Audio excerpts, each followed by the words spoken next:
Many imagine the final curtain falls abruptly, like a stage light blowing out in a sudden surge.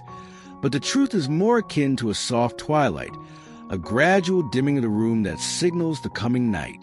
The human vessel doesn't scream its departure. It hums a low, melodic retreat long before the closing scene. These shifts aren't meant to trigger alarm. They are biological breadcrumbs designed to guide us toward a season of profound grace, presence, and intentionality. Today at Vitality Flow, we are illuminating 6 subtle indicators that an elder may be navigating their ultimate 12 months on this earth. This isn't a conversation rooted in gloom. It's a masterclass in awareness.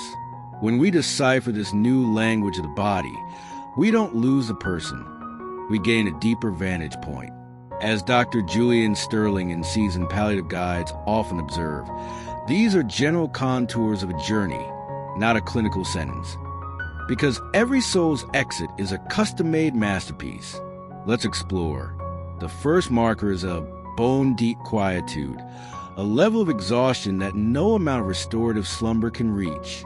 You might see a loved one drifting into long stretches of stillness, perhaps skipping the morning stroll they once cherished or finding a way to a book too heavy to hold. Their battery isn't broken. It is simply prioritizing. The body is siphoning its remaining sparks toward the internal furnace of the heart and lungs, leaving little for the world outside. This is a surrender to weakness. It's a sacred economizing of energy. In this phase, the goal shifts from doing to being. A soft touch or a shared breath in the silence becomes more nourishing than a marathon of activity. Fatigue is merely the body's way of asking for a softer landing. The second sign is a fading of the hearth, a natural waning of physical hunger. The vibrant Sunday roasts or favorite desserts may lose their luster. Portions shrink to the size of palm, and weight begins to melt away like spring snow. This can be agonizing for families who equate food with love, but forcing a feast on a slowing metabolism is like pouring high-octane fuel into a flickering candle. It only overwhelms. The body is intuitively shedding its need for external sustenance. At this stage, flavor matters more than calories. A single spoonful of cool melon or a sip of familiar tea is a victory. Let the table be a place of sensory joy, not a checklist of nutrients.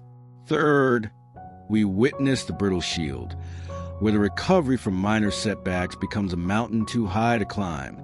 A simple seasonal sniffle or a small bruise seems to linger for weeks rather than days.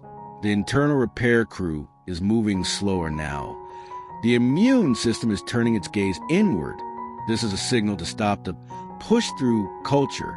Healing in this season isn't about grit. It's about sanctuary.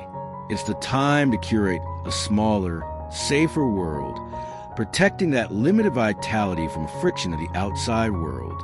Fourth is the inward migration, a period where the social calendar clears and the elder retreats into the sanctuary of their own mind. This is frequently mislabeled as a fog of depression, but it is often something far more luminous, a soul-sorting process. They are sifting through decades of memories, reconciling old stories, and finding peace in the archives of their heart. Solitude isn't a void, it's a workspace. You don't need to fill the air with chatter to prove you care.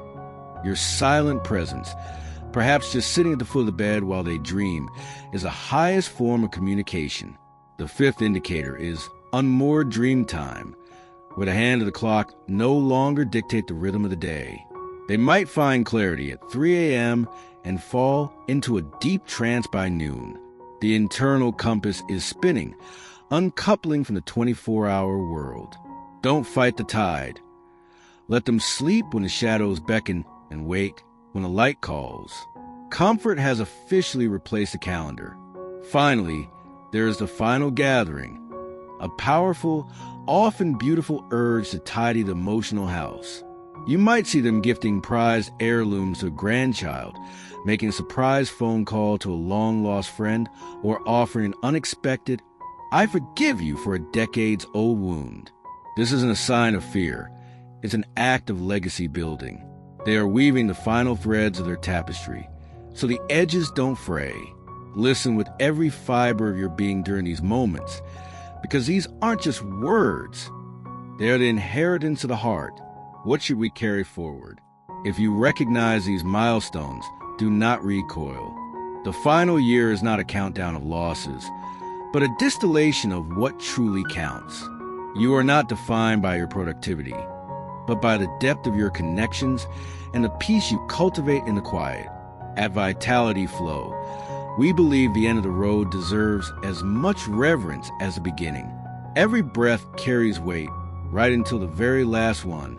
If this perspective shifted something within you, pass it on to a fellow traveler. Remember, a life well lived isn't measured by its length, but by the beauty of the footprints it leaves behind in the hearts of others.